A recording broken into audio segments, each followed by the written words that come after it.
Hola chicos, buenas tardes. ¿Cómo les va? Bueno, vamos a arrancar con la clase del día de hoy.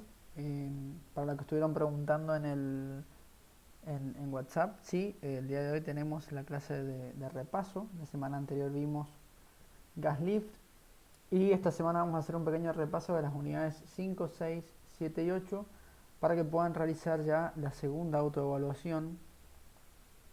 Eh, si no me equivoco, va a ser un poco más larga que la anterior, pero va a tener, creo que, el mismo tiempo o un poquito más.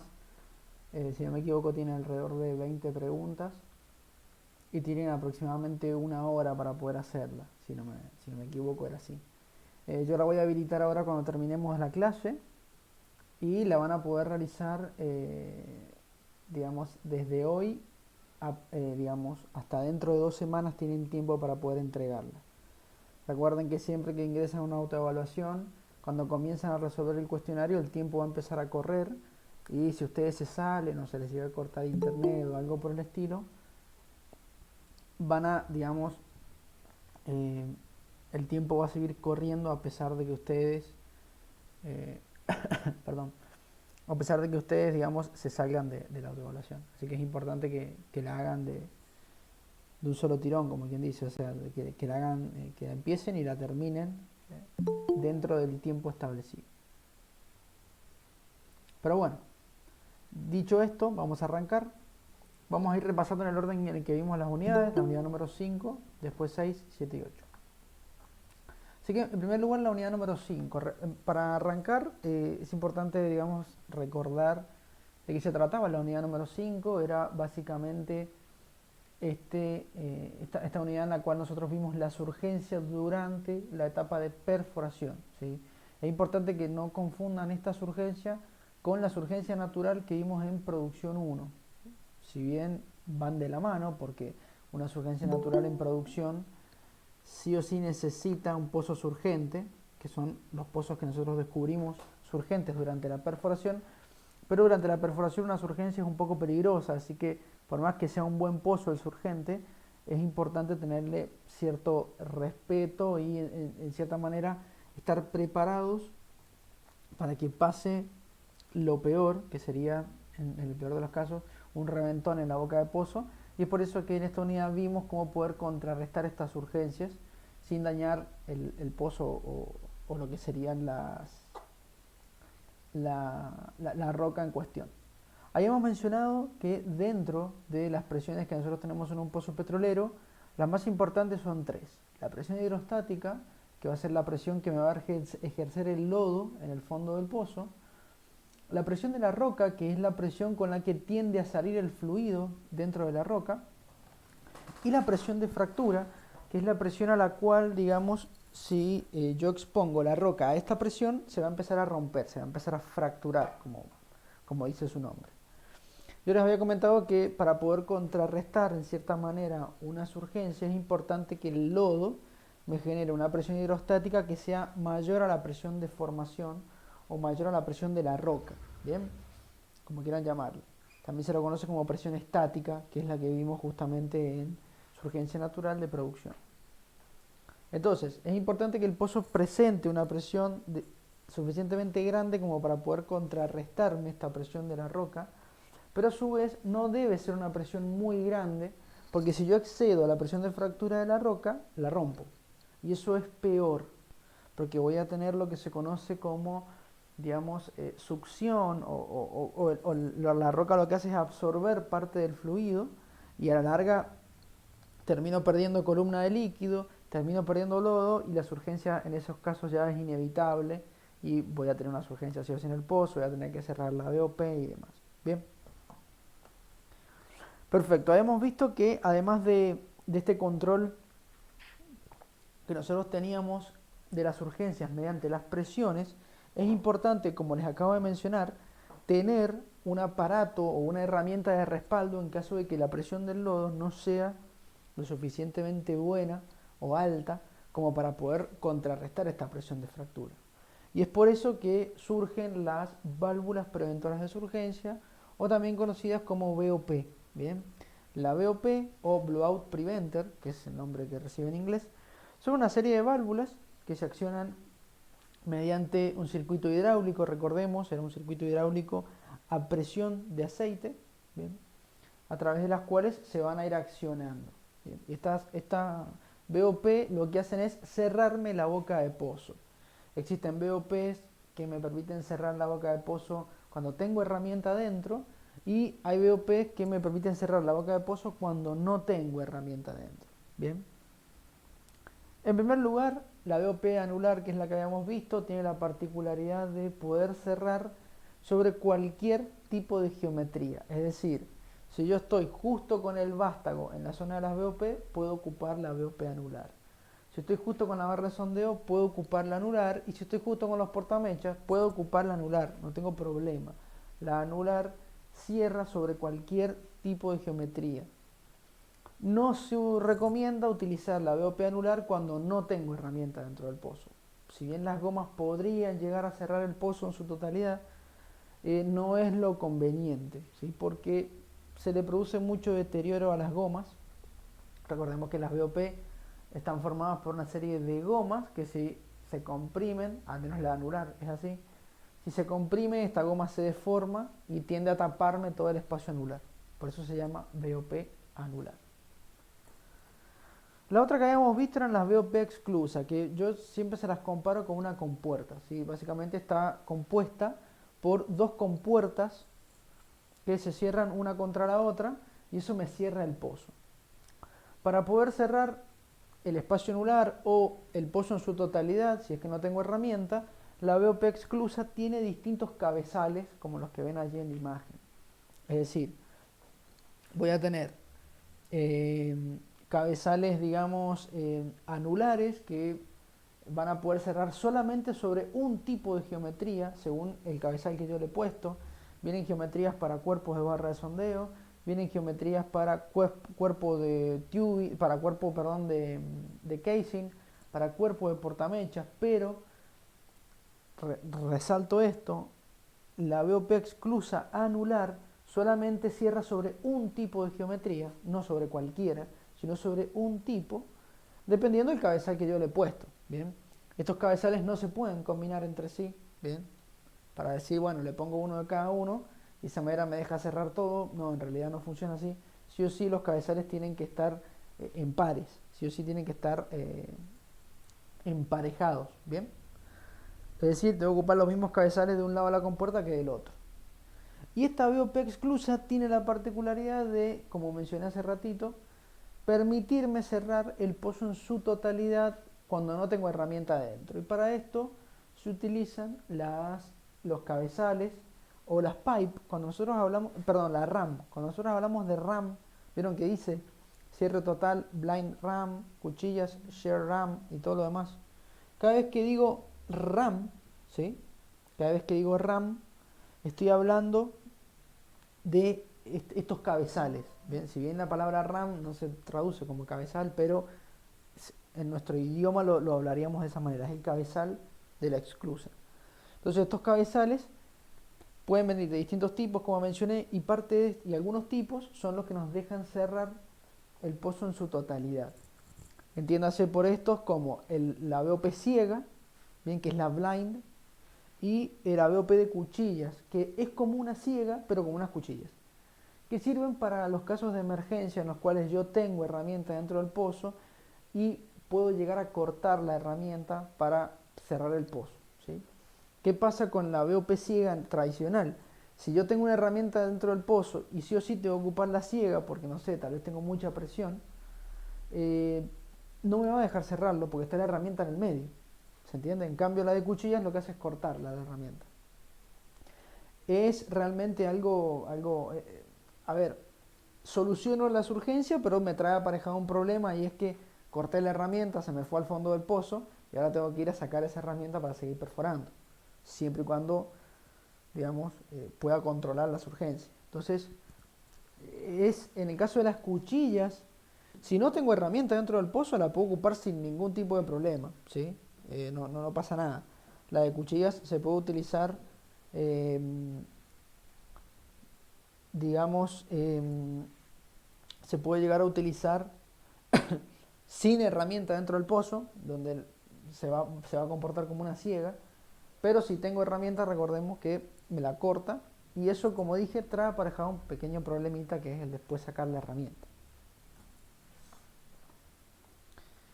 Bien, hasta acá vamos bien. Voy un poco rápido porque es como un repasito. Entonces, si tienen alguna duda que les haya quedado, me preguntan. Pero, ¿cómo van hasta ahora? ¿Se me está escuchando bien? Profe, Sí, le hago una consulta. sí, En el caso de la BOP que es de cuchilla, una vez que yo corte la herramienta, sí, sí. o sea, ya profundizar un poquito más, pero cuando yo tengo que volver a sacar la herramienta y demás que está dentro del pozo, ¿cómo hago para tratar de contrarrestar la surgencia esa?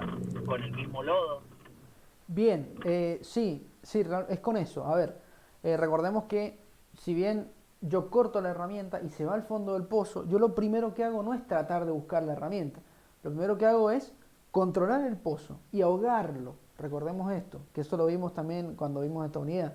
Es decir, consiste en cerrar el pozo para que deje de surgir y una vez que lo cierro tengo que hacer el cambio de lodo, tengo que poner un lodo con mayor densidad para que ahora me genere una mayor presión hidrostática y así sí pueda contrarrestar la presión de la roca. Una vez que hice eso, ahí recién puedo abrir el pozo nuevamente y, digamos, mandar a pescar, que se llama, que es la maniobra, se va a pescar la herramienta que está en el fondo para poder seguir perforando. Bien. Pero recordemos que primero hay que estabilizar el pozo, sí o sí. Y se estabiliza, como dijo usted, con el lodo. Pero no con el mismo lodo. El lodo que ya tengo ahí en el pozo no sirve más, lo tengo que sacar. Tengo que poner un lodo nuevo con mayor densidad. Es decir, que sea más pesado el lodo, que me genere mayor presión, me genere mayor peso en el fondo del pozo. ¿Quedó más o menos? Sí, sí, gracias. De nada. ¿Alguna otra duda?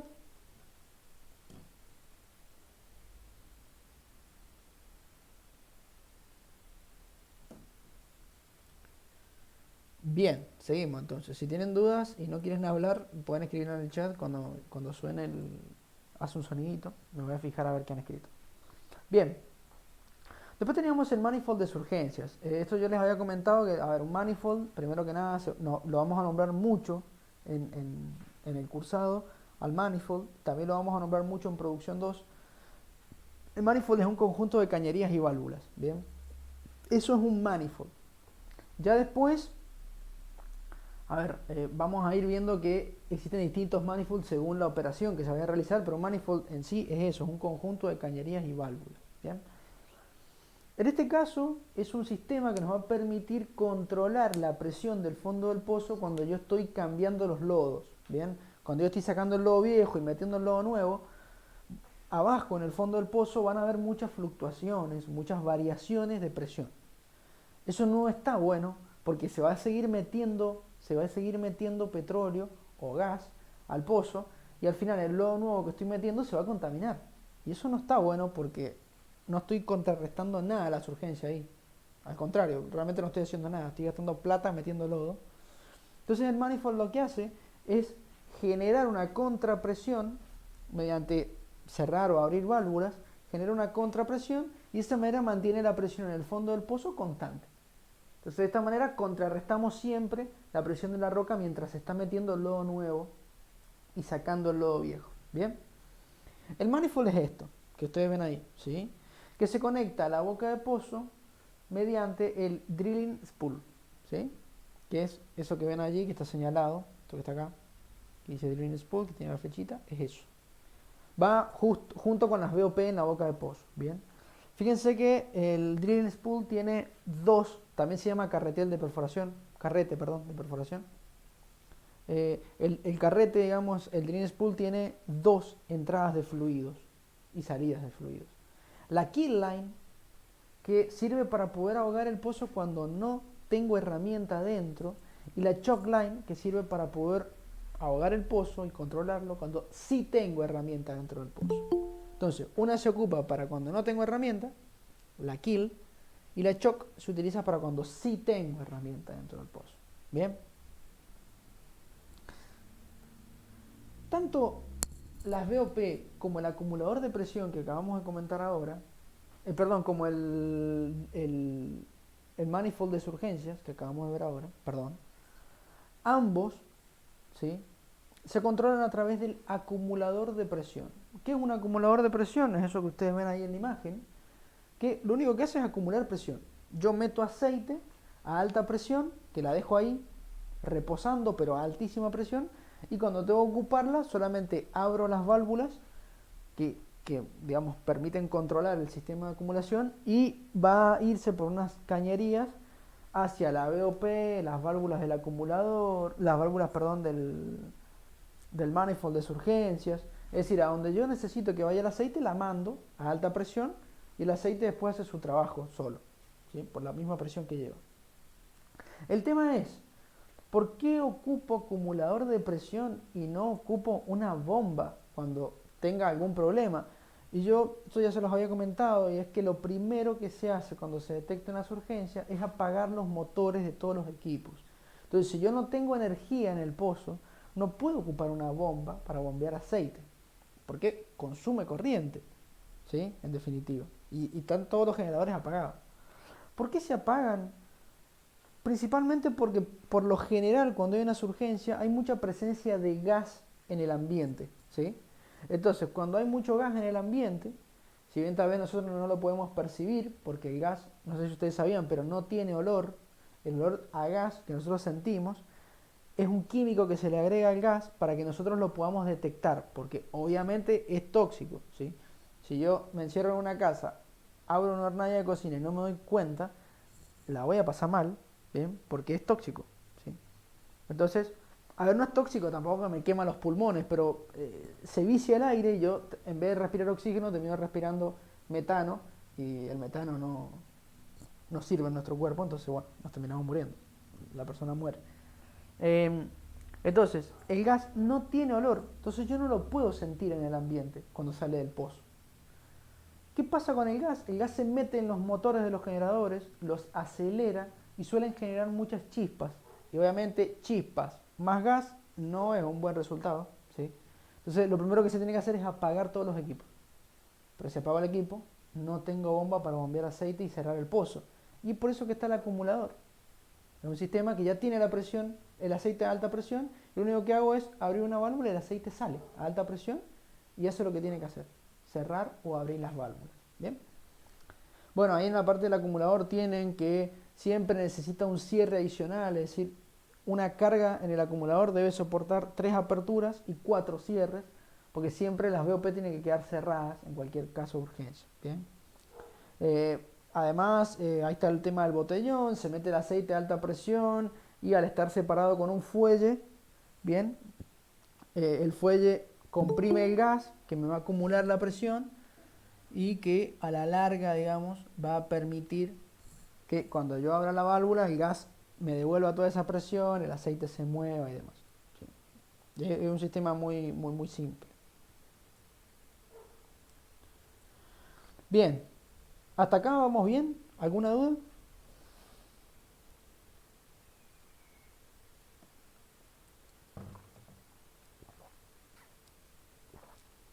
Bien, seguimos entonces. Y ya por último la armadura de boca de pozo. Bueno, por lo general los pozos se arman así. O sea, la armadura de boca de pozo, hablo de la BOP. Se arma ahí como la ven ustedes. Una pipe ramp abajo, un drilling spool por encima, después dos BOP esclusa, una pipe y una ciega o de cuchillas. Y ya por último la BOP anular, que es la que vimos al principio. Bien. Esta última BOP de pipe ramp puede ir o no. Eso depende de la persona que esté a cargo en el pozo, ¿bien? Pero por lo general se pone. Siempre está bueno tener BOPs adicionales por la duda, ¿sí? Si cierro una, si veo que no funciona, cierro la otra y demás, ¿bien? Perfecto. Es importante cuando nosotros hablamos de surgencia no confundirla con un influjo. Habíamos dicho que un influjo consistía en petróleo que entra al pozo mientras la estoy perforando, que eso pasa muchas veces. Por lo general cuando se llega a la roca que tiene el petróleo, el lodo sale con un poco de petróleo, pero eso no significa que tenga una surgencia. Si bien es uno de los síntomas, hay que ver si sale con un poquito de petróleo, ha sido solamente un influjo. ¿Qué es una surgencia entonces? Cuando el influjo se descontrola y la cantidad de petróleo que ingresa al pozo es masiva, ¿sí? Es muy grande. Ya en esos casos que me empieza a alterar mucho la densidad del lodo, ya en esos casos sí estoy en una surgencia como tal. Hay muchas causas de surgencias que las mencionamos, ¿sí? No las vamos a repasar porque creo que no están en la autoevaluación. Bien, hay muchas causas de surgencia y también hay muchos síntomas de la surgencia. Bien, es importante, ¿por qué es importante conocer las causas? Porque bueno, si yo conozco las causas, ya sé cómo evitar las urgencias. ¿Bien? Principalmente por eso. Si yo no hago estas cosas, automáticamente evito las urgencias. ¿Bien? Y el tema de los síntomas también es muy importante saberlo. ¿Por qué? Porque el pozo es como una persona enferma, eso yo creo que se los comenté. A ver, va a presentar determinados síntomas en función de lo que le está pasando al pozo. Y es importante notar esos síntomas y saber qué le pasa al pozo en todo momento. Tener un síntoma de surgencia aislado no significa que tengo surgencia, como les acabo de mencionar. Que venga petróleo en el lodo, ¿es símbolo de surgencia? Y sí, es uno de los síntomas, es verdad, pero hay que ver también si se presentan otros síntomas, porque podría haber sido un influjo solamente. Bien, cuando ya se empiezan a presentar varios síntomas simultáneamente, estoy en presencia de una surgencia. Bien, y lo primero que se debe hacer en esos casos es cerrar el pozo. Bien, obviamente se apagan los equipos, se cierra el pozo. Una vez cerrado el pozo, ahí recién se empieza a ver qué es lo que se puede hacer con el mismo. ¿Bien? Pero es importantísimo, importantísimo cerrar primero que nada el pozo. Una vez que el pozo se cierra, lo primero que se hace es mirar las presiones. Se empieza a examinar cómo van variando las presiones. Si las presiones varían hasta un punto determinado, es decir, van aumentando, la presión va aumentando, ¿por qué? Porque la roca me sigue entregando petróleo, entonces como que se está comprimiendo dentro del pozo y yo noto un aumento de presión en la boca. Si ese aumento de presión llega a un momento en el que se para en un valor determinado, quiere decir que tengo una surgencia de líquido, es decir, ha entrado petróleo al pozo. Y en esos casos no hay problema, yo puedo dejar el pozo cerrado, tampoco lo voy a dejar un año, ¿no? Porque trae muchas consecuencias negativas al pozo, pero lo puedo dejar cerrado un tiempo y puedo tomarme, digamos, todo el tiempo del mundo, valga la redundancia, para poder formular un lodo nuevo y demás. ¿Sí? Bien, pero ¿qué pasa en el caso en el que la presión no pare de aumentar nunca? Es decir, sigue aumentando y sigue aumentando y pasar una hora y sigue aumentando. Bueno, en esos casos tengo una surgencia de gas, no de petróleo. Es decir, al pozo ha ingresado gas, no petróleo. ¿Qué significa esto? Mucho peligro realmente. ¿Por qué? Porque el gas hace que se comprima el pozo y empieza a aumentar mucho la presión y no pare de aumentar nunca y llega un momento en el que la burbuja de gas llega a la superficie con altísima presión y la boca del pozo revienta. ¿Bien? Y cuando digo revienta hablo de que explota, ¿sí? Explota. Revienta. No con fuego, pero explota para todos lados. ¿Sí? Es por eso que existen dos métodos para poder ahogar y controlar un pozo. El método de una circulada, que es para los casos donde tengo líquidos, en donde se mete el lodo nuevo y se saca el viejo al mismo tiempo. Y el método de dos circuladas, donde se hace de a dos partes. Primero saco el lodo viejo y saco el lodo viejo contaminado con gas y meto el lodo viejo que tenía en la superficie, pero sin contaminar, manteniendo la presión con el shock manifold. Entonces de esa manera me deja sacar el gas para que no aumente mucho la presión del pozo. Y una vez que hice eso, ahí puedo dejar el pozo así cerrado todo lo que yo quiera porque ya no tengo gas adentro. Obviamente que si le aflojo la presión o si abro la boca del pozo va a empezar a meterse gas otra vez. Pero no es la idea. La idea es mantener la presión con el shock manifold abajo para que no ingrese más gas. Y una vez hecho eso, ahí recién se puede armar el lodo y volver a meterlo, o sea, el lodo nuevo y cambiarlo por el lodo viejo. ¿Bien? Eso es más o menos lo que preguntaba hace rato el compañero. Si yo primero tengo que controlar y ahogar el pozo para poder, en cierta manera, estabilizarlo y después sí, sigo perforando, rescato herramienta en caso de que la haya tenido que cortar o algo por el estilo. ¿Bien? Bien, eso sería la unidad número 5. ¿Alguna duda de todo esto? ¿Algo que quieran preguntarme?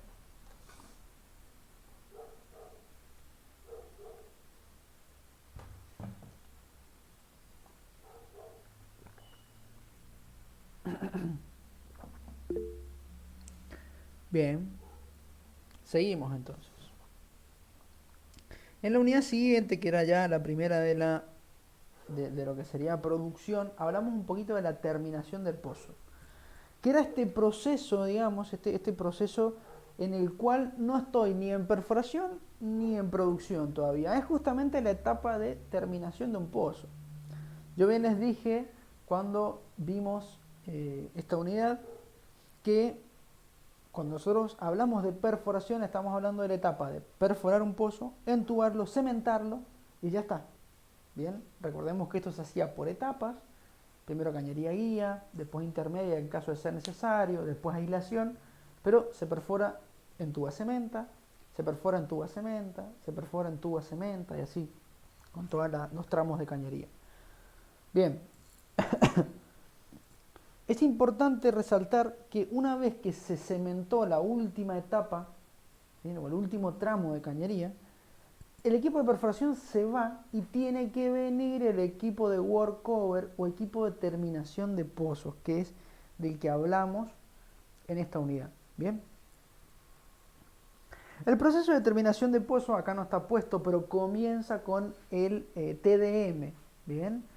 Transporte, desmontaje y montaje. ¿Sí? Perdón, DTM, lo dije mal. Es desmonte, transporte, montaje. O desmontaje, transporte, montaje. ¿Sí? Eso quiere decir que lo primero que se tiene que hacer es esperar a que llegue el equipo de workover y una vez que llega se tiene que armar para empezar la operación. Eso, así comienza la etapa de terminación, con el desmontaje del equipo de perforación, con la espera del equipo de workover y luego con el armado del equipo de workover. Una vez hecho eso, lo primero que se hace es el fresado y la limpieza del pozo, que consiste en introducir unas fresas, que son esas cosas que ven allí, que parece un trépano, pero no lo es. Es un poco más chico que un trépano, no tiene partes móviles como el tricono, por ejemplo, se parece más a un PVC, pero tampoco es un PVC. Es como la punta de un taladro, para que se den una idea. ¿Bien? Vienen de distintos tipos y cada fresa representa, digamos, una función específica. Por ejemplo, la cónica que ven allí tiene la particularidad de poder desabollar las cañerías. ¿Bien?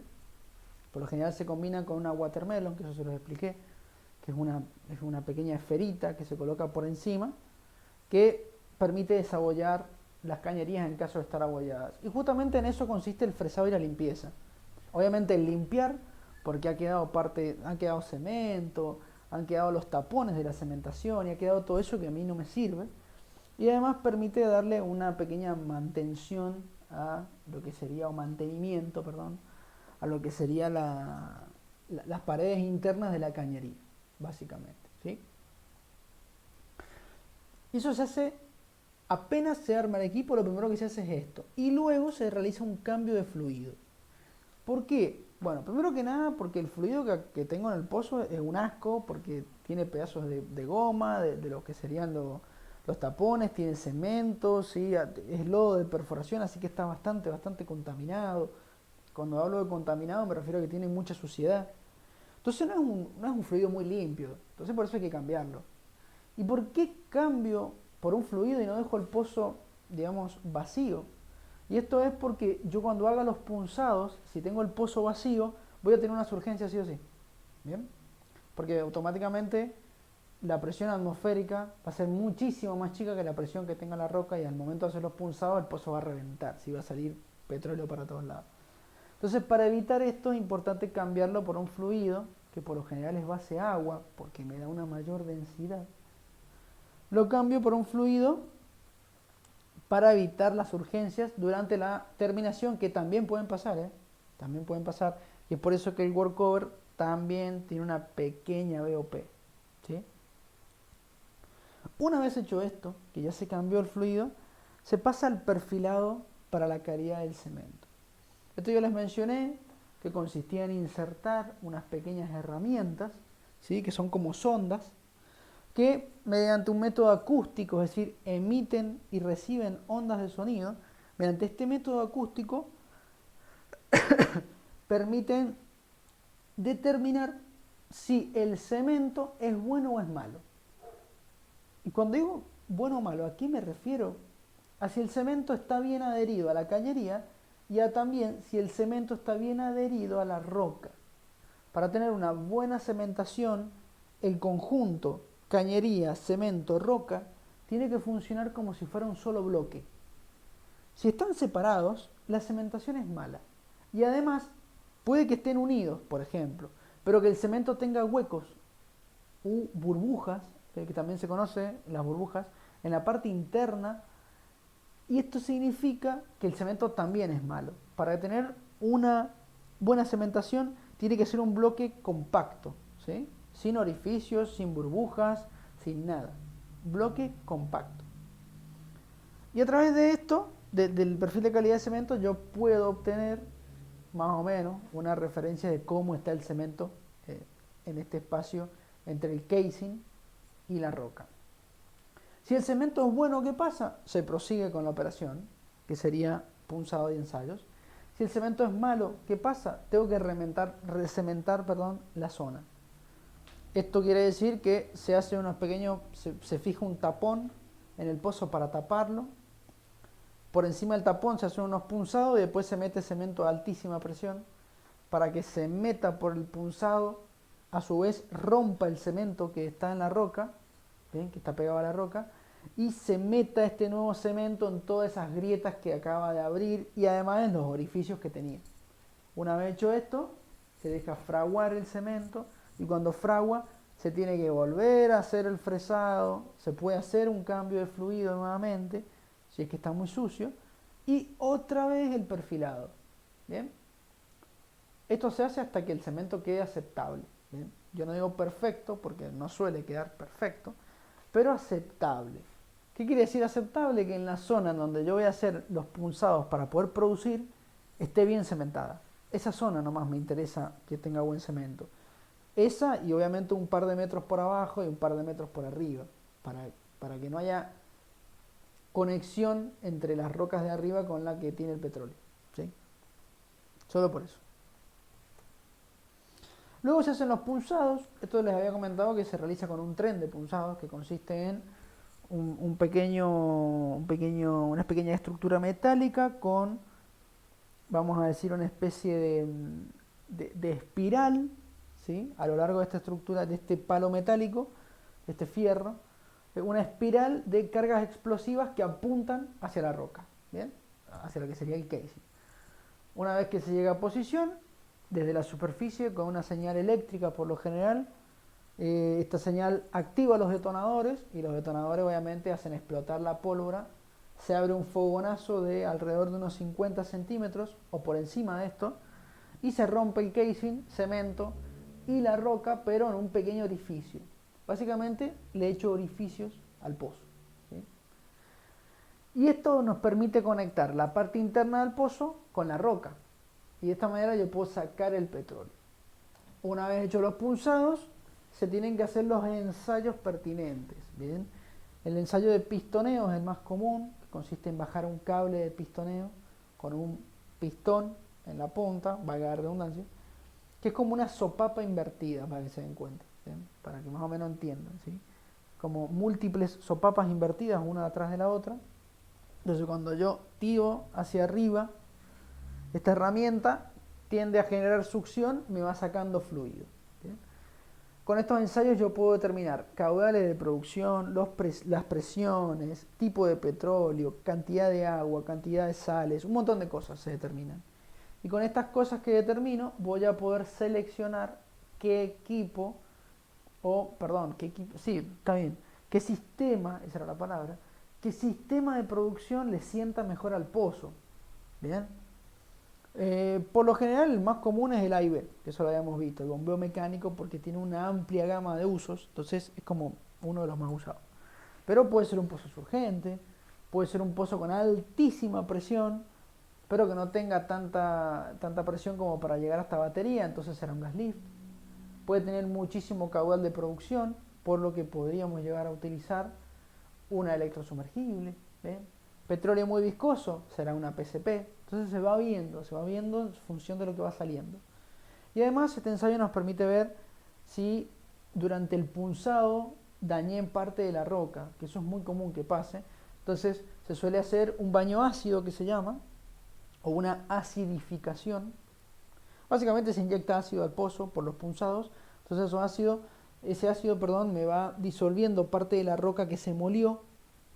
Bien, entonces la idea es tener una buena permeabilidad en la zona para intentar, digamos, tener una buena producción.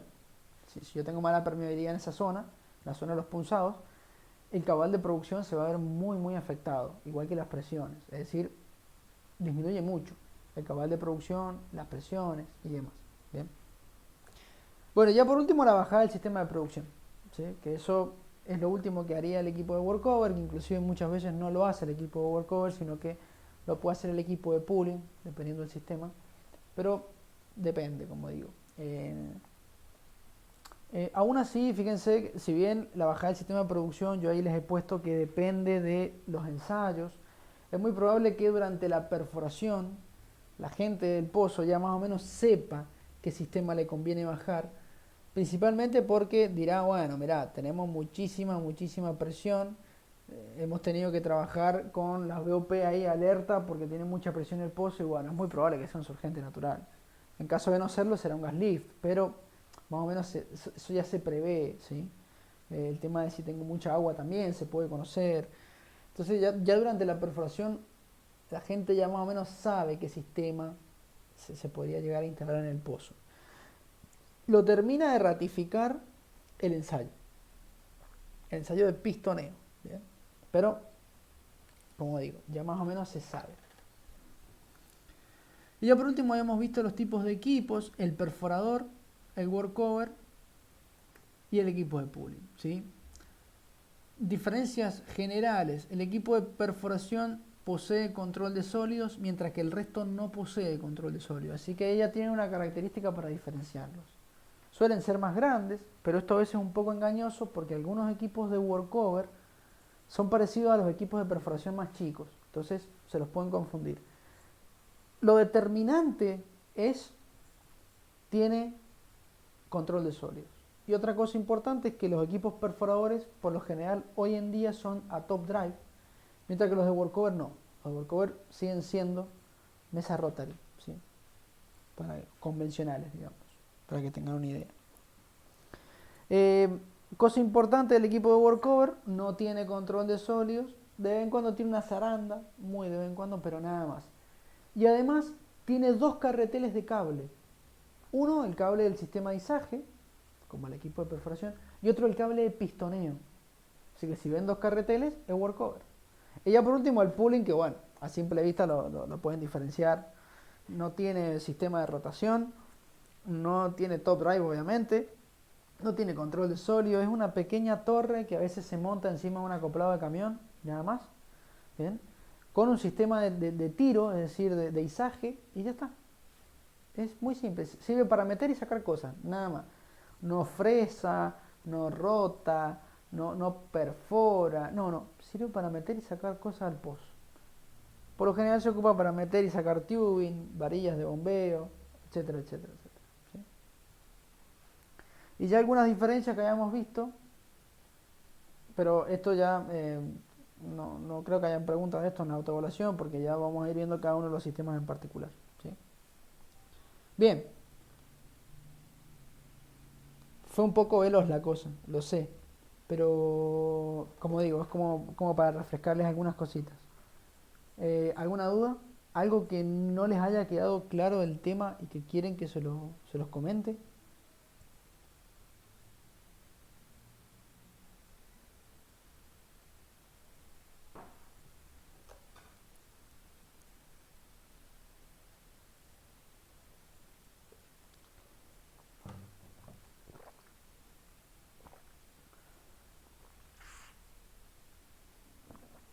Nada, entonces. ¿Cómo se me está escuchando? ¿Se ha cortado o algo así o se escucha bien?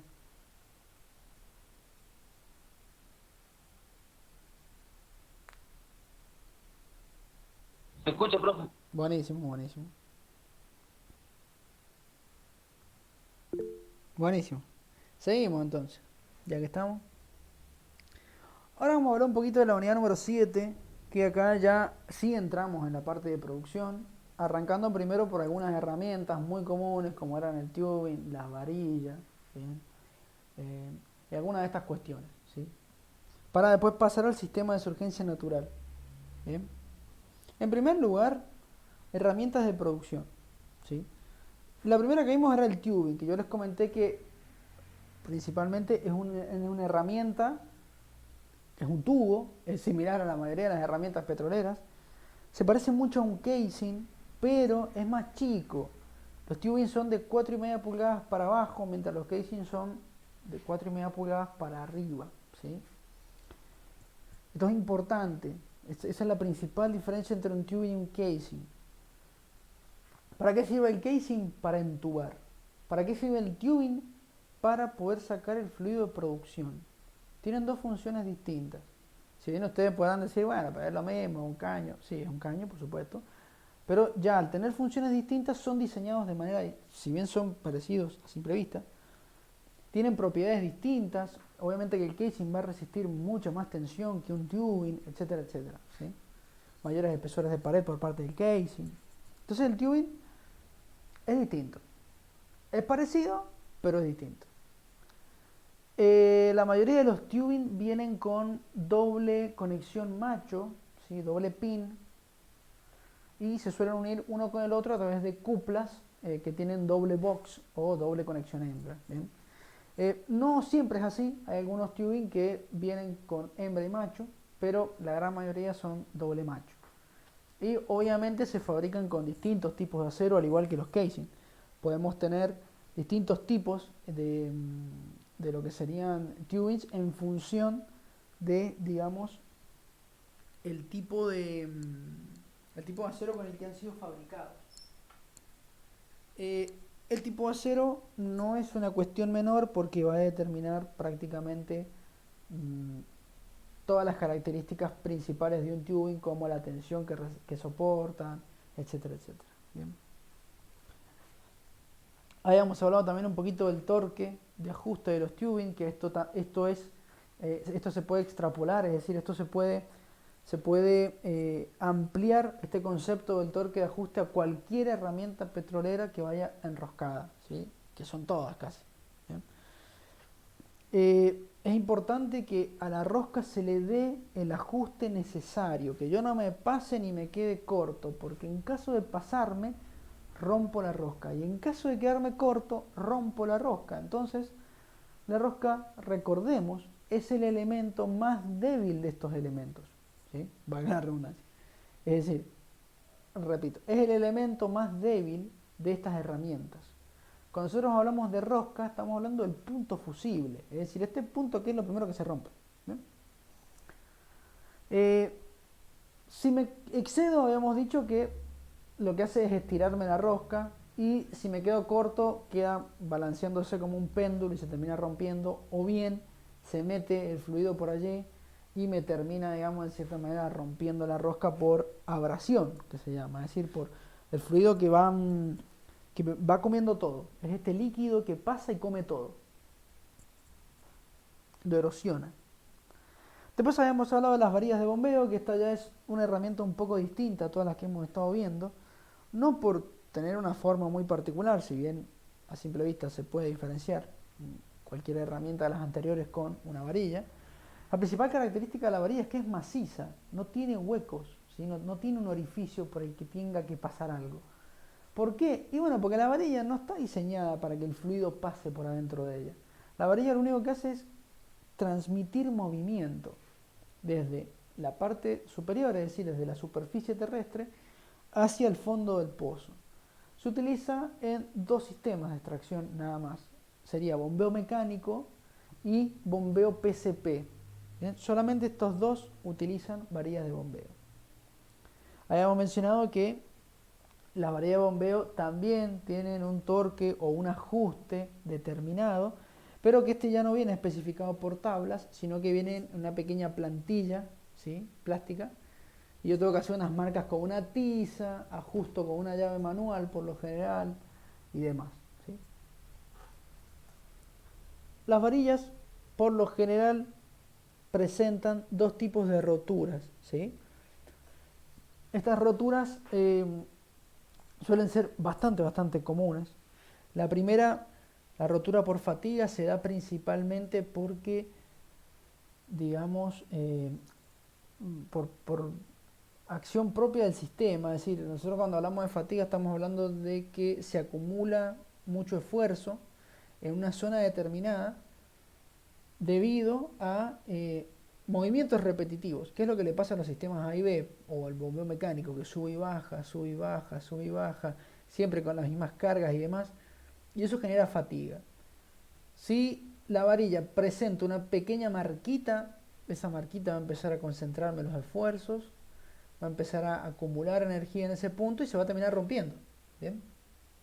Cosa que obviamente no está bueno, porque si se me rompe la varilla, tengo el inconveniente de que se me va el pistón hacia el fondo de la bomba. No se me va todo el sistema al fondo del pozo, no. Eso ya lo vamos a ver bien cuando veamos bombeo mecánico. Pero tengo que ir a pescar la varilla ahora. ¿Sí? Todo elemento que se corta dentro del pozo lo tengo que ir a recuperar, sí o sí, porque tengo que sacarlo, no me queda otra. Y la rotura por tracción, que esto se da cuando yo calculé mal las varillas por lo general, o venía con una varilla un poco defectuosa, y que ya no me soporta el mismo esfuerzo o el mismo peso que me soportaba antes. Si yo excedo el peso que soporta una varilla, se termina estirando de más y se rompe. Eso básicamente es la rotura por tracción. Después teníamos el ancla de tubing, que no vamos a entrar mucho tampoco en detalle, pero es una herramienta que sirve básicamente para poder anclar el tubing al casing. Es decir, me deja fijo el tubing. ¿Por qué?, se preguntarán. Bueno, porque como dijimos, hay una serie de varillas que suben y bajan, o que rotan, o demás. Entonces es importante anclar el tubing, porque si no, todos esos esfuerzos, todos esos movimientos se transmiten al tubing, y el tubing también se va a empezar a mover y demás. Y en primer lugar, me altera la producción. Y en segundo lugar, me puede destruir toda la sarta de tubing, cosa que no es muy conveniente. Entonces, el tubing se ancla, es decir, se deja fijo a los casing. Se deja fijo, se pega al casing, y de esa manera el tubing no se mueve. Bueno, ya por último los colgadores de tubing, que obviamente es el elemento que me sujeta al tubing en la boca de pozo. Nada más. Luego tenemos la surgencia natural, ¿sí? Importante. La surgencia natural se da en los pozos que tienen alta presión, o sea, que tienen valores altos de presión de formación, o llamada presión estática también, o presión de la roca, como le quieran llamar. Es necesario para un pozo surgente que esta presión sea considerablemente alta, y además que tengan valores o porcentajes de gas bastante grandes también, ¿sí? ¿Por qué? Porque el gas me ayuda a surgir a un pozo, simplemente por eso. Habíamos mencionado que no solamente hacen falta tener una presión alta, sino que esta presión debe ser lo suficientemente grande como para poder vencer todas las pérdidas de presión que yo voy a tener hasta llegar a batería, ¿sí? Ustedes recuerden que el fluido se mueve de un punto a otro porque pierde presión, ¿sí? Pero en estos casos, como los trayectos son muy grandes, suelo perder mucha presión. Si la presión que pierdo es más grande que la que tengo en el pozo, y el fluido no va a llegar hasta la batería, porque se va a quedar quieto antes de llegar.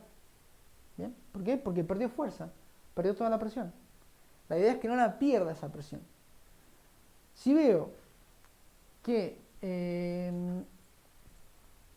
la presión del pozo no va a ser lo suficiente como para poder llegar hasta la batería, y puedo convertir ese pozo en un gas lift. ¿Bien? Con el tiempo, las rocas se van desinflando, que es lo que se llama, nosotros le decimos depletado, ¿sí? O se desinfla, en jerga, digamos, más cotidiana. ¿Qué significa esto? Que la roca va perdiendo parte de la presión por su vejez y porque al ir sacándole fluido pierde presión. Es como ir desinflando un globo de a poquito, ¿sí? Entonces, un pozo que en su principio es urgente no va a estar 10 años, no va a estar, perdón, 100 años como pozos urgentes. ¿Puede pasar? Sí, puede pasar.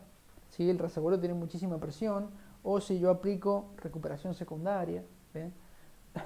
O cosas por el estilo. Pero no es muy común que un pozo que nació surgente siga surgente hasta el día de hoy, a menos que lo hayamos perforado hace un año. ¿Entiendes? Con el tiempo, la roca pierde presión. Y es por eso que la mayoría de los pozos urgentes que nacen como surgentes, a la larga se terminan convirtiendo en pozos gas lift, ¿bien? Porque es la evolución natural del pozo surgente. Pasa a ser un gas lift. Habíamos visto que existían dos tipos de sistemas, el TCP, que era hacer el punzado bajando el tubing directamente, fijando el packet todo junto, se hace todo junto ahí en una misma maniobra. Y después teníamos el tapón con taponera, que era maniobras individuales. Primero se hace el punzado, se saca el tren de punzados, después se baja el tapón, se fija, se saca el cable, después se vuelve a meter el tubing, se enrosca en el tapón, lo convierto en un packer. Es un poco compleja la maniobra, es la más barata, pero es la que lleva más tiempo, ¿sí? Y más precauciones. Mientras que el TCP es mucho más rápido porque se baja un tubing que trae el tren de punzados ahí mismo, instalado, con el packer un poquito más arriba. Entonces se fija el packer, se hacen los punzados, se desprende el tren de punzados que cae al fondo del pozo y ya está, el pozo está listo para ser usado. Es un poco distinto, ¿sí? Es mucho mejor el TCP, pero es más caro. La ventaja, mucho más rápida la maniobra. Tampón con taponera es más lenta, pero es más barato. Hay que ver qué es lo que... No es que una sea mejor que otra, porque el tapón con taponera se sigue utilizando. Obviamente que el TCP nos da mucha más facilidad, pero es más caro, como acabo de decir. Entonces depende mucho de la empresa. Si la empresa dice, mirá, no tengo plata para poner un TCP, vamos a hacer un tapón con taponera clásico. Bueno, se tendrá que hacer un tapón con taponera, no queda otra. ¿Sí? Ya después el tema del tipo de fluido, que habíamos visto también. Esto básicamente englobaba toda la parte de lo que sería... perdón. Toda la parte de lo que sería la liberación de gas. Como yo dije hace ratito, los pozos de surgencia natural tienen un alto porcentaje de gas, ¿bien? Que es muy común eso. Y este gas se me va a ir liberando a medida... A ver, en el fondo del pozo yo tengo alta presión. Y el gas, cuando yo lo someto a alta presión, se mantiene líquido o se mantiene dentro del líquido sin molestar. Pero a medida que el fluido va subiendo, es decir, que yo lo voy produciendo, cada vez que voy llegando hasta la superficie, la presión va disminuyendo. ¿Bien? ¿Por qué? Y porque se va acercando a la atmósfera. Entonces la presión disminuye, ya no tiene rocas encima que le opriman, que digamos que le generen presión. A su vez, va perdiendo presión porque tiene que ir avanzando el fluido y eso genera pérdidas de presión. Entonces la presión va disminuyendo. Que al gas le disminuya la presión es bueno, no tanto, porque se empieza a liberar. El gas que antes estaba formado líquido o que estaba dentro del líquido sin molestar, se empieza a liberar. Se empieza a liberar y se empieza a liberar y se empieza a liberar. Y cuando llego a la boca del pozo, si tengo muchísimo gas, es un desperdicio de energía, porque el gas ayuda a que el fluido surja. ¿Bien? Si se me desprende ese gas, estoy en un problema. He perdido muchísima presión y muchísima energía, digamos, que me va a servir. Entonces, ¿cómo hago para evitar que el gas se libere?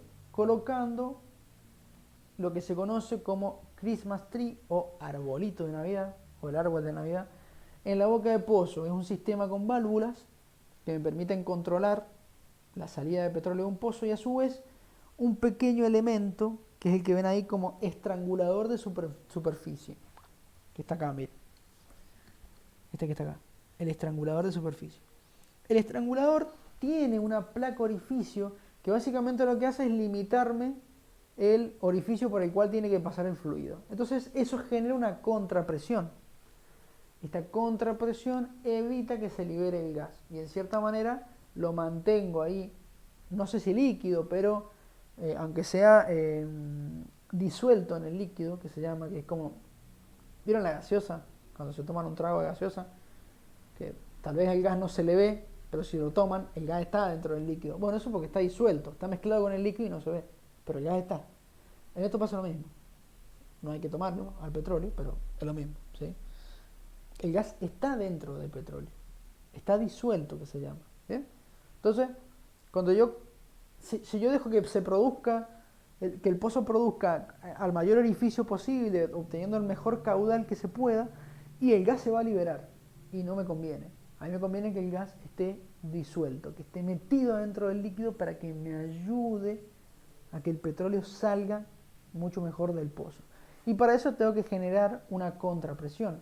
Y la contrapresión solamente la puedo generar con una placa orificio que se llama. ¿Sí?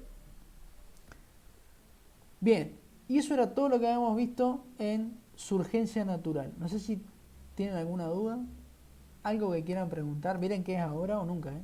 O sea, después me pueden preguntar entre semana igual, pero ya que estamos acá.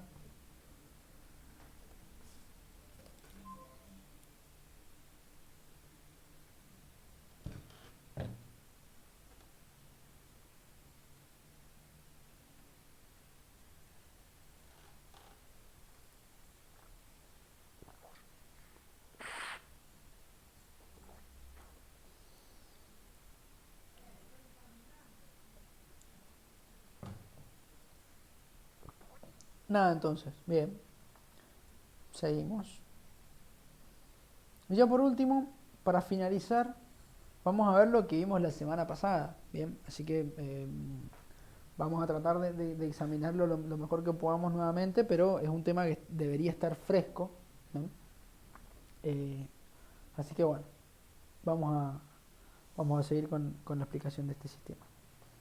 El sistema gas lift es un sistema que, como les mencioné hace ratito, es básicamente lo que seguiría por o sea, por razonamiento común, por sentido común, al sistema de surgencia natural. El gas lift es un sistema de producción que se usa en pozos con alta presión y se usa en pozos con alto contenido de gas. Entonces, estamos en las mismas condiciones que una surgencia natural.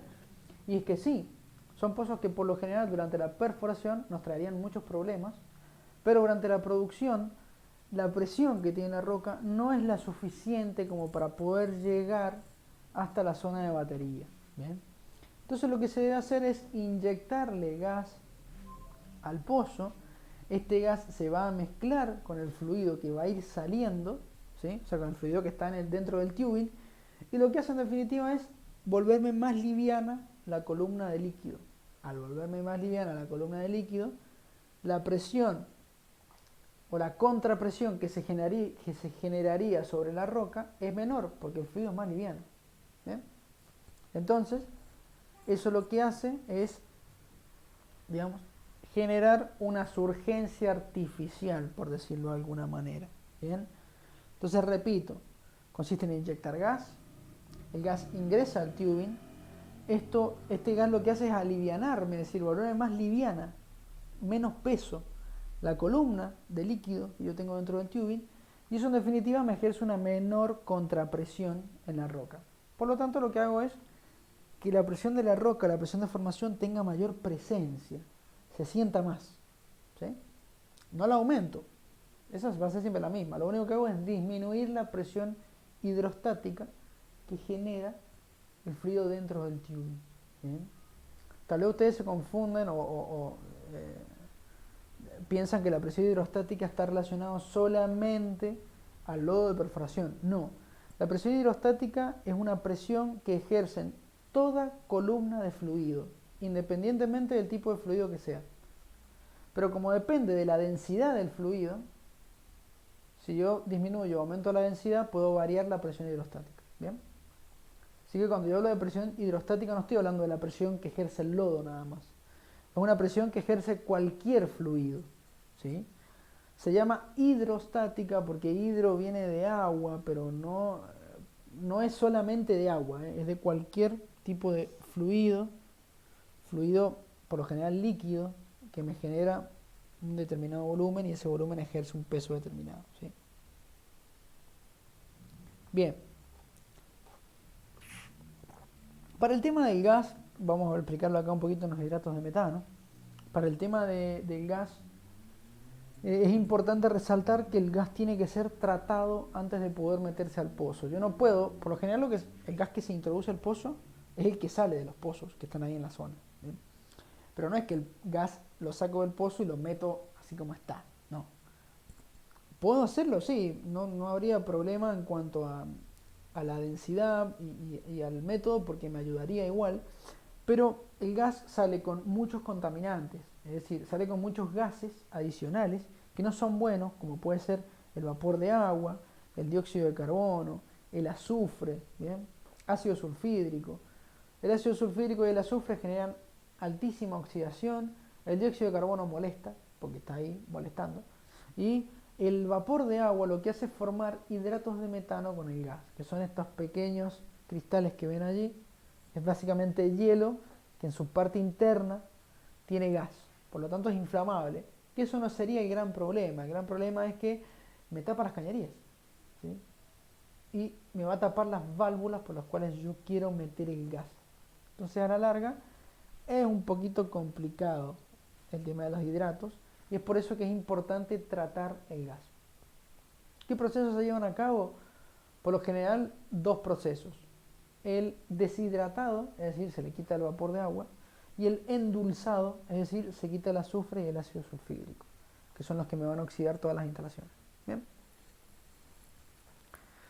Habíamos mencionado que existían dos tipos de gas lift: el continuo, que consistía en inyectar gas de manera continua y producir de manera continua, mientras que luego teníamos el intermitente, que se utilizaba, digamos, de la siguiente manera: se inyectaba gas de manera continua, pero se producía de manera intermitente, es decir, se produce un ratito, después se deja de producir, después se vuelve a producir otro ratito, después se deja de producir, y así.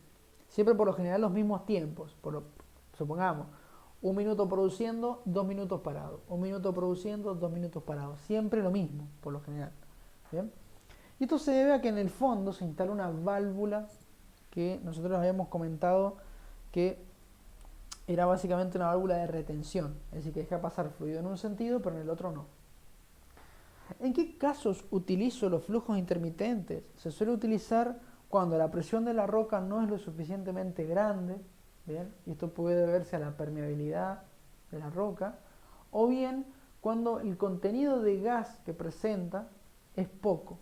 Entonces, lo único que me queda por hacer es ir metiendo gas de a poquito, hasta que el gas haga un buen efecto, me vuelva más liviana la columna y la válvula se abre y me deja salir fluido. Pero esto no va a durar 3 horas, ¿entiendes? Esto va a durar un ratito. ¿Por qué? Porque una vez que sale todo ese fluido y es reemplazado por fluido nuevo, que casi no tiene gas, se va a volver a cerrar la válvula porque la presión va a ser mayor que la de la roca. ¿Bien? Por eso digo que suele pasar mucho cuando tengo bajos caudales de producción, bajas presiones de producción, ¿sí? Bajo contenido de gas. Cuando todos esos valores están bajos, se utiliza el gas intermitente. Ahí hemos mencionado distintas instalaciones. La abierta, que era la principal, la que se utilizó en un principio y la que trae mayor cantidad de falencias, ¿sí? Y luego el semicerrado, que es el que se utiliza para el sistema, se me olvidó el nombre, el tipo el gas lift de flujo continuo, y después teníamos el cerrado, que es el que se utiliza para el gas lift de flujo intermitente.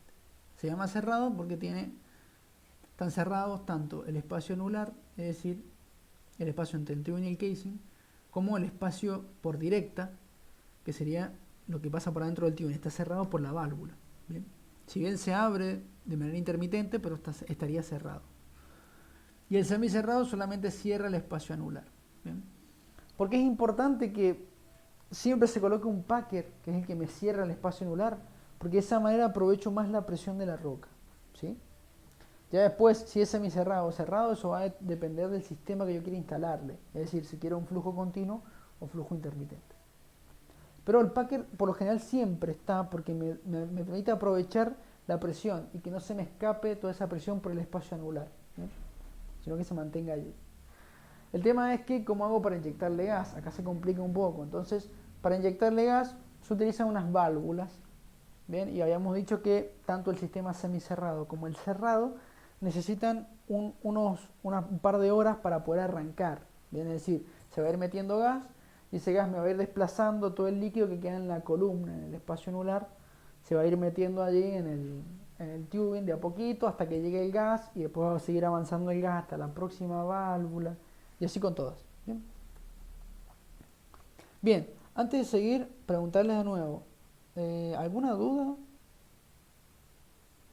Porque como no preguntan nada, yo sigo y sigo y sigo y después me doy cuenta que tal vez estoy yendo muy rápido, pero díganme si tienen alguna duda, algo que quisieran consultarme.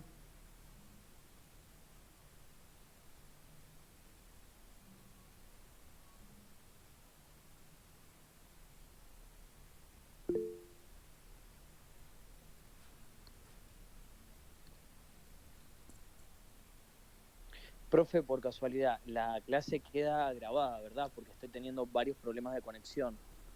Sí, la clase queda grabada como siempre. Yo ahora termino y la subo. Estimo que dentro de un ratito, dentro de tal vez una hora, estará subida y se las paso. Si no es muy tarde en la noche, se los paso. Si no, se los pasaré mañana, pero si están suscritos al canal, les seguro les va a llegar la notificación de que subí el video. Así que no se hagan problema.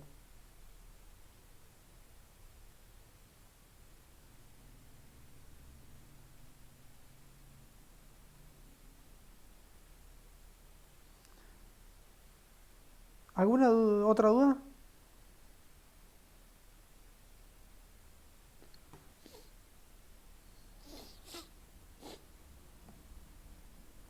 Bien, seguimos entonces. Habíamos mencionado que el tubing tenía algunos elementos adicionales que no presentan otros sistemas y que son muy propios de lo que sería, digamos, el sistema gas lift. En primer lugar, los mandriles, que son estas uniones que se conectan entre dos tubings, ¿sí? Y que fíjense que en la imagen ya se puede notar que tiene una forma distinta, tiene una protuberancia, digamos, es como que sobresale en uno de los costados. Y este mandril sirve para poder conectar, como dijimos la semana pasada, las válvulas de inyección de gas que se van a colocar en el pozo. ¿Bien? Estos mandriles no se los mencioné la semana anterior, pero se los comento ahora. Nosotros en la última unidad vamos a ver algo que se llama pozos inyectores, lo vamos a ver por encima. Estas válvulas y estos mandriles también se utilizan para pozos de inyectores o pozos de inyección de agua. ¿Bien? Algunas rocas, a veces, es conveniente inyectarle agua por otro pozo para que el agua me sirva como un pistón y me vaya barriendo, que se llama, el petróleo hacia los próximos pozos. Bien, así que bueno, más o menos eso, comentarles. Que más o menos se trata, las válvulas y los mandriles no solamente se ocupan en gas lift, sino que son muy comunes en los pozos inyectores. En los sistemas de producción son los únicos que lo utilizan, pero en los inyectores también hay mandriles y válvulas. En ambas situaciones, las válvulas, el mandril se coloca entre los tubings y se baja al pozo cuando se instala la sarta de tubing, pero las válvulas no se colocan allí, las válvulas se colocan después a través de la herramienta que comentamos la semana pasada, que se llama kick-off, que presenta un pequeño brazo mecánico que permite acoplar las válvulas en lo que sería la zona de los mandriles. Y una vez acoplada, se saca la herramienta y se vuelve a bajar para descender la otra válvula. ¿Bien? ¿Por qué se inventó esta herramienta? Creo que se los comenté la semana pasada, pero se inventó básicamente para poder retirar las válvulas, calibrarlas a otra presión y volverlas a instalar sin necesidad de sacar la sarta de tubing. Si ustedes imagínense el garrón, por decirlo de alguna manera, es decir, la pérdida de tiempo y de esfuerzo y de dinero que lleva tener que sacar cada vez que quiero cambiar la presión de inyección de gas, tengo que sacar las válvulas, recalibrarlas y volverla a meter. Imagínense sacar sarta de tubing y volverla a meter. Es un poco problemático. Entonces, es por eso que existe el kick-off. Y luego teníamos las válvulas, que habíamos mencionado que existen básicamente dos tipos de válvulas que se utilizan en petróleo, las HIPO o las válvulas operadas con presión de inyección de gas, es decir, se van a abrir y se van a cerrar en función de la presión que lleve el gas. ¿Bien? Mientras que después tenemos las PPO, que son unas válvulas ya un poquito más automáticas, que ya no dependen tanto de nosotros, porque funcionan según el pozo lo necesite. Según el pozo lo necesite, va a ir aceptando gas o no, ¿bien? Porque son operadas mediante la presión de producción, ¿sí? Que va a ir, debería ser constante, pero puede ir variando a medida que van metiéndose gas o cerrando o saliendo gas. Entonces, básicamente es como una manera automática. Yo le meto gas y el pozo va recibiendo según lo necesite. En cambio, con la hipo, yo lo que hago es calibrar la presión de inyección de gas. Entonces yo, desde arriba, controlando la presión de inyección, puedo controlar si se abren o se cierran las válvulas. Es un poquito más, digamos, la hipo me da un poquito más de control, la PPO es más automática, nada más. ¿Cuál se ocupa? Y depende, realmente depende mucho de lo que quiera la gente del pozo, ¿sí? O sea, los dueños. ¿Sí? Eso depende. Las dos son funcionales, es decir, las dos se utilizan. No. Pero se ocupa una u otra dependiendo de la persona que esté a cargo. Bueno, después el control de la inyección, que básicamente yo cuando meto gas, es decir, un elemento como el gas que presenta alta presión por lo general, es importante tener un control, es importante medir presiones y ver qué le está pasando al pozo. Por eso que puedo medir presión por directa, puedo medir presión por entrecolumna, que sería el espacio anular. ¿Bien? Por directa es el tubing, ¿sí? Y ya por último habíamos visto esta pequeña instalación y yo les había resaltado esto que aparece acá como línea de flujo, ¿sí? Que básicamente es un estrangulador como el que estaba en lo que sería el sistema de surgencia natural que vimos hace ratito. ¿Por qué el gas lift presenta un estrangulador? Por la misma razón que lo presenta el sistema de surgencia natural, ¿sí? El sistema de surgencia natural presenta el estrangulador para evitar que el gas se libere en exceso y me haga perder presión. En este caso es lo mismo, ¿sí? Si yo le meto gas, el gas se mete a alta presión, ¿sí? Es decir, va a estar disuelto en el líquido, me va a ayudar a que salga, pero cuando sale el gas se libera y me entorpece la producción, no me sirvió de nada lo que acabo de hacer, porque estoy perdiendo muchísima presión. Por eso se utiliza un estrangulador con una placa orificio y de esa manera controla un poco la presión y en definitiva el caudal de producción, ¿sí? y no desinflo el pozo, que se llama, ¿sí? Bien, esto sería más o menos todo. Antes de terminar, algunas cosas que no mencioné respecto de los sistemas de extracción. En general, es muy probable que se encuentren con preguntas estilo ¿cuál es el más económico? Recuerden que el más económico siempre es la surgencia natural, siempre, ¿ven? Porque es el sistema que, digamos, tiene menos instalaciones, ¿sí? Y en definitiva no tanto mantenimiento, porque al disminuir la cantidad de instalaciones disminuye el mantenimiento, en definitiva. Es importante que recuerden en qué caso se utiliza cada uno. Perdón, que se los voy a mencionar ahora. Surgencia natural, pozos con alta presión y alto contenido de gas. Gas lift, condiciones similares, pero la presión no es lo suficiente como para llegar hasta batería. Bombeo mecánico se utiliza en una amplia gama de pozos, pero yo diría desde presiones bajas a moderadas y viscosidades bajas a viscosidades, digamos, un poquito medias, ¿sí?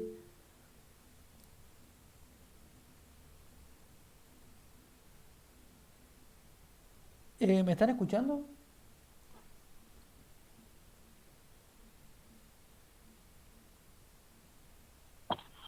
Te escuché medio cortado, ¿no? Bien, entonces puede ser que esté andando un poquito mal mi internet. Bueno, estamos por terminar igual. Estamos por terminar, así que termino de decir esto y ya nos iríamos. Pero esperen que termine de decir esto, al menos para que quede grabado. Les decía, el sistema de bombeo mecánico que es muy flexible, el sistema PCP se utiliza para pozos con alta viscosidad, mientras que el sistema de electrosumergible se utiliza con pozos que tienen un alto contenido de agua, es decir, viscosidad baja, y además que tienen, digamos, eh, altos caudales de producción, ¿sí? Grandes caudales de producción. Bien, ahora sí. Eh, ya estaríamos, ya esto sería todo por el día de la fecha. No sé si tienen alguna consulta o algo que quieran preguntarme antes de irse, a ver qué tal. Eh, parece que... Profe, Sí, hay en la página, recién me fijé, no tenemos una teoría de esto, como para leer. sí, sí está la teoría. Pues no la encontré por eso. No, sí está la teoría. Usted fíjese que cada unidad tiene la teoría. Porque me fijé y está la teoría de unidad 6, ¿puede ser la última? La A ver, última que vimos fue la 8. bueno, está esta, la 8 y apenas hay una más, después viene la evaluación nada más. Mire, tenemos, usted por cada unidad, que dice unidad 1, unidad 2, 3, bueno, así hasta la 16, tiene la diapositiva que yo les muestro acá, tiene teoría y además de la teoría, los cuestionarios. ¿Sí? Creo que la unidad número Mm, 8, la teoría es una diapositiva, que es muy parecida a la que tengo yo. ¿Bien? Si no está, eso quiere decir que con la diapositiva que les paso yo es suficiente. Sí, está, Pero, profe, yo la tengo. ¿está? muy raro, a mí no me sale. Sí, profe, está, Bien, sí, bien. está. Entonces es probable que el señor Belio, creo que es, de apellido, ¿sí? Sí, Tal vez no se dio cuenta, no la vio, pero debe estar ahí. Tiene que estar ahí, porque a todos les aparece lo mismo, así que tiene que estar ahí. Me parece, profe, que figura al final. En vez de estar al principio, figura al final Eh, lo de la teoría. al final de la unidad 8. Sí, sí, al final de la unidad 8. Eso puede ser que estén desordenadas, digamos, pero siempre está todo.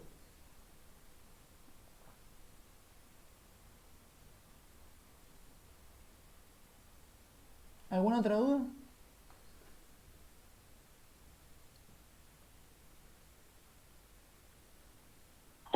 No, profe, todo bien.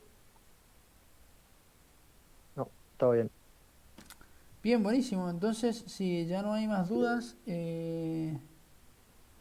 nos estaremos viendo la semana que viene. Yo ahora, una vez que termine esto, voy a empezar a subir la clase y les voy a habilitar la autoevaluación, ¿sí?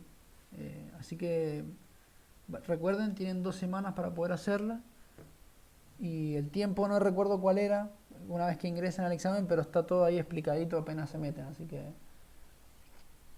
no habría problema con eso. Así que bueno, gente, nos estaremos encontrando la semana que viene entonces.